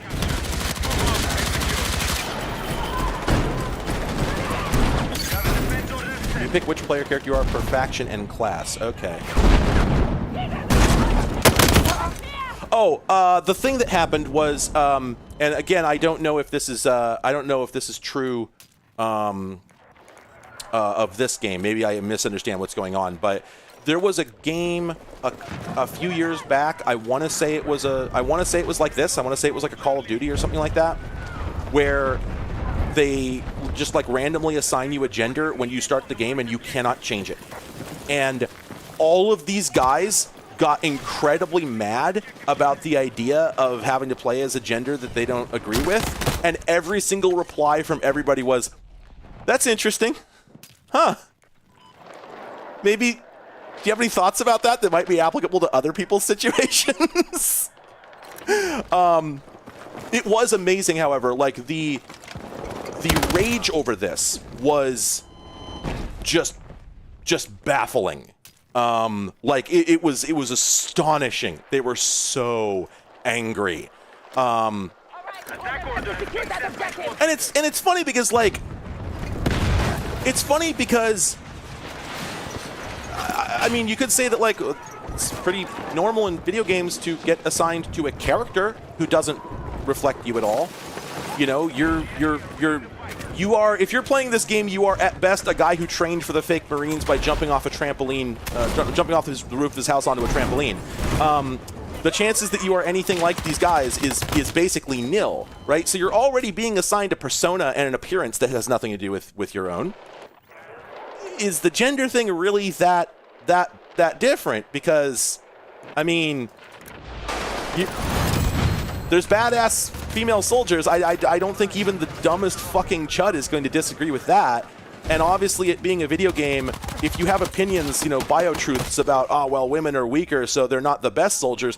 What, you think your soldier was? Your particular dude in the game? Was it your headcanon that he was the strongest soldier in the entire army? You didn't need that. That wasn't important, so why does this bother you so much? I can think of some reasons. And again, honestly, I'm not actually that much of one to apply subtext in that way. I give people more of the benefit of the doubt than you'd think, but this one was pretty fucking bald-faced. This is pretty stupid.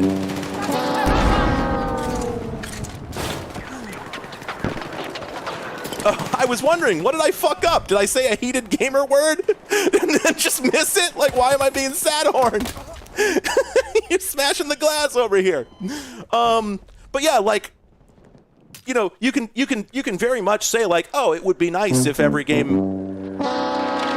That one was not an accident. You can say it would be nice if as many games as possible allowed you to, express your gender identity, however fits you. However, they mostly don't already. And the point is that all these guys were mad about something that had been that way for a very long time, but had never been affecting them. And they didn't care when anybody else complained about it.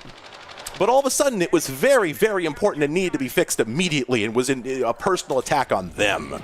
And that's, yeah. Anyway, so I don't know that this game is doing that. I could swear that I have materialized with a, who's shooting it? Sorry. I could swear that I've materialized with a female soldier in a lot of games, but I don't know if that's, yeah, somebody said earlier that you can pick a character based on each faction and something else. So maybe that's what's going on. But I never did that. So I assume that when you start the game, when you make a profile for the first time, that it randomly assigns, appearance and gender to each of your possible characters, right? Which is a perfectly good way to do it. And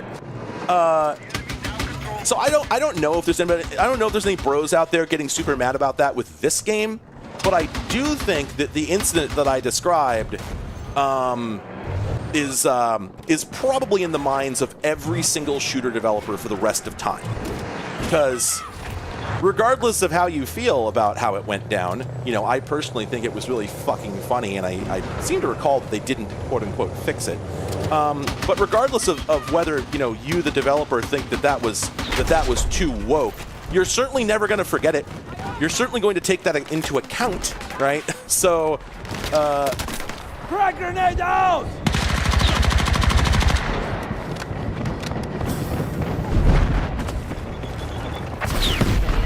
It's just funny that it will forever be a factor. Somebody finally tried this very funny experiment, and the results were exactly what you'd expect. So now we know. We don't just have to speculate. I'll bet the gamers would be real mad if they couldn't, choose a male character. No, we tried that. Yes, they were. We now know for a fact. Yes, they are. I mean, they're mad anyway. Oops. Ah. Wow, there's a lot of guys around this tank.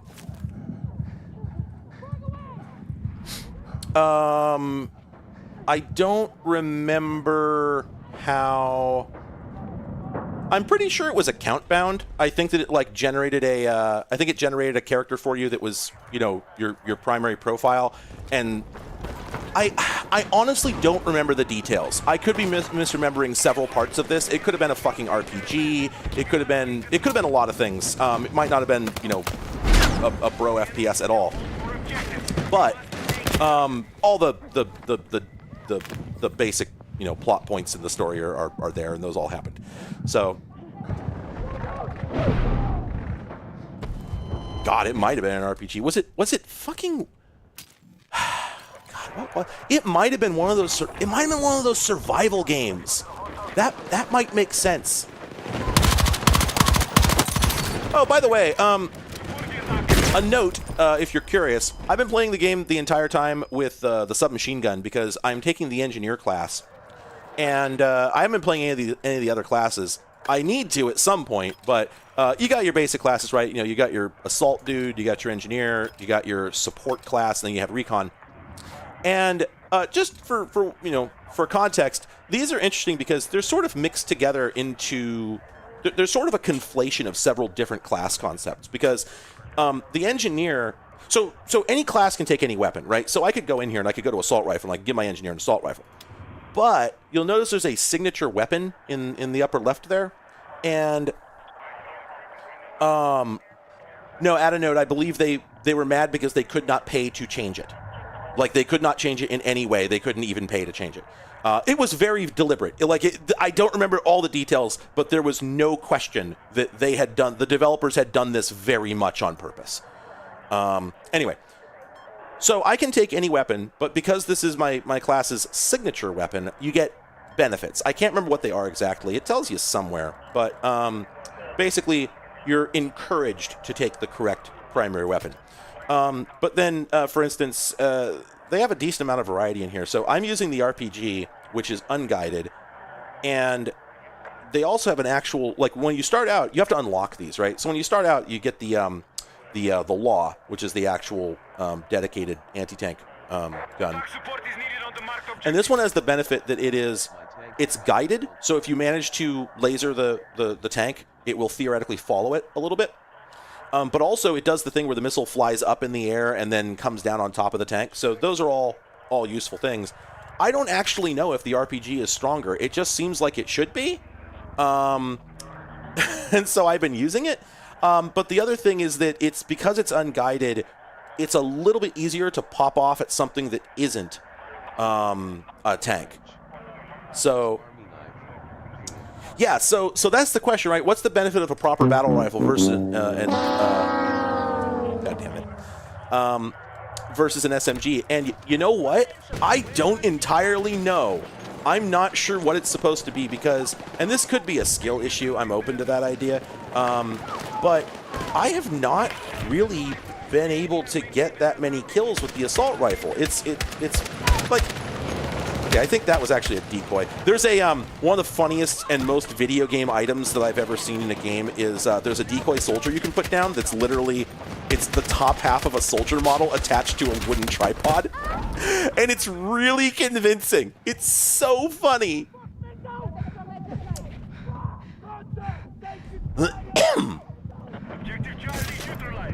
No, that guy tried to rev me and didn't quite nail it. Wait, Cat Jam equals Sad Horn. Oh, wait, are the commands mixed up?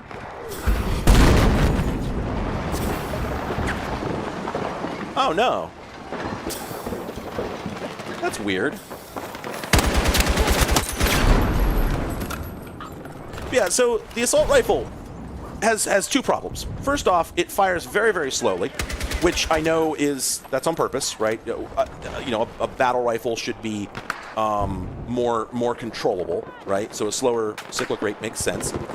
And it theoretically fires bigger bullet, but it doesn't really feel that way. Basically, my complaint is this. The DPS feels like it's the same on the SMG versus the... Okay, so it's redeeming Cat Jam properly, but it says Sadhorn is redeemed. Okay, I know why. I'll fix that later. So the biggest problem with the assault rifles is you only get 2 mags. Look at my ammo. I have 31 rounds, or I'm sorry, I guess it's probably 3 mags because that's probably my spare ammo. So it's 3 magazines. So I get the one that's in the gun and then 2 reloads, and I'm done. And I swear, the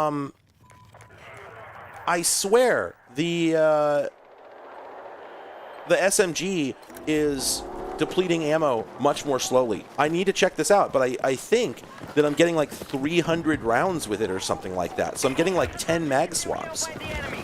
And the weird thing is, the accuracy on it doesn't really seem to be that much worse. I mean, you would think it's an SMG. It's got like a little, like an 8-inch barrel. It's not for rifle purposes. So that guy fucking rocketed me? No, that I got sniped. I guess I just also got rocketed. Very funny. God damn it, seriously. The SMG would use pistol ammo. Yeah, let's just take a look. Yeah, so it's 31 out of 186. So, you think to yourself like, oh yeah, but it's a lot more rounds, but they do less damage, right? If that's true, it doesn't really feel that way. It does not feel like they do much less damage because the assault rifle,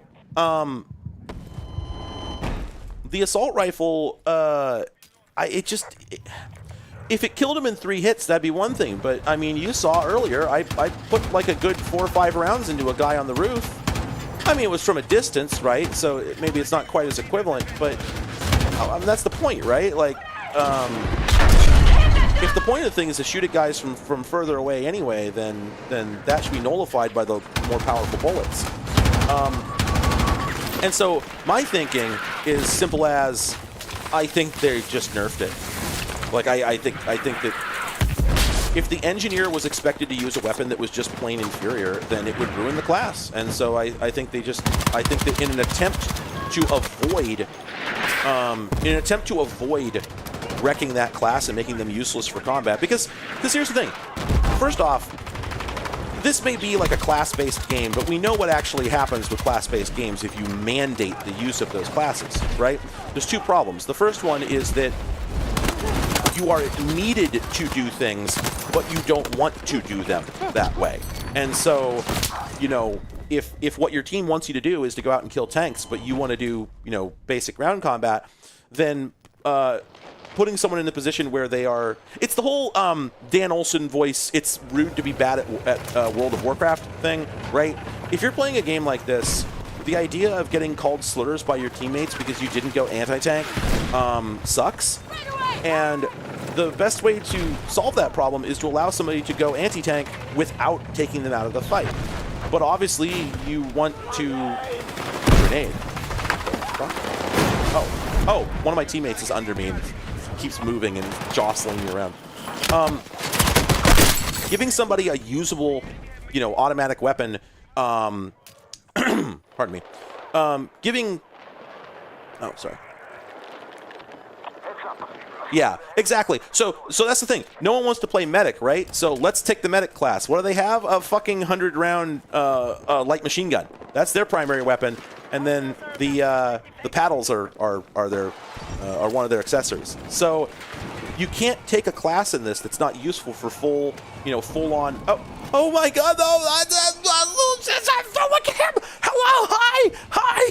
Who are you? I saw one of these yesterday. An enemy was using it, and I blew it up. Where are you going? Where are you going? Bonk! What are you doing, little buddy? I don't care about the war anymore. I want to know about this guy's little adventure. What is the fucking... Is he got a bomb? Oh, I love him. He keeps bonking into things, but he's trying so hard. Ah, shit, I can't... Where'd that fucking fire? Right there. Okay, we're back in action. Oh, I hear him. I hear him in somewhere. Is he in here? Oh, hey, bud. What are you doing? Bonk. Bonk. What is the purpose of this? Is this... There's a player driving it. So, do you send this guy... Oh, shit. And then it's gone now. Do you send this guy out to take out mines? What the fuck? So, yeah. So sometimes you do want to go medic.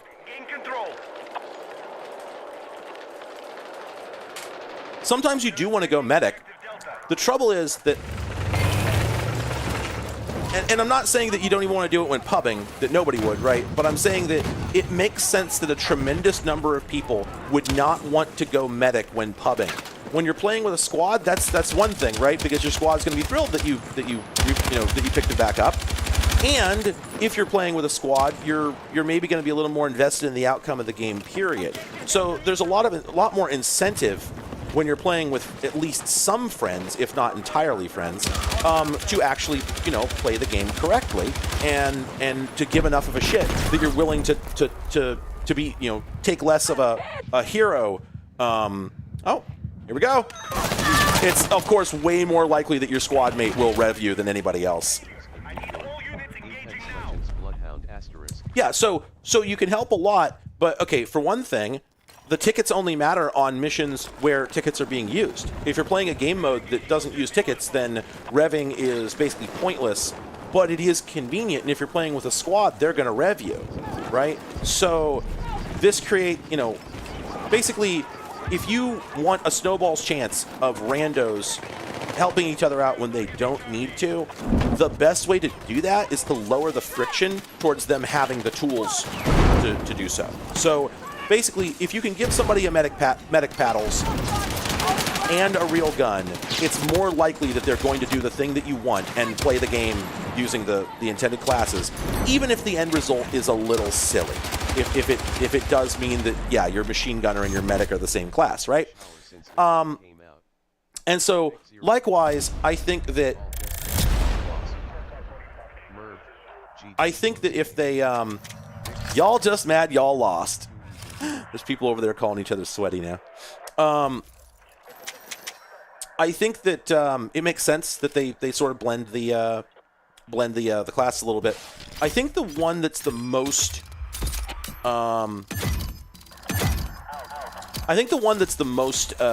specialized is the sniper. I think the sniper could put down claymores, which is sort of class appropriate, like in a narrative sense, because if you're setting up a sniper nest, you probably would want to protect it with trip mines. So that part, I guess, makes sense. But I don't think that's the reason they did it. I think the reason they gave that class trip mines is because if they gave them to the support guy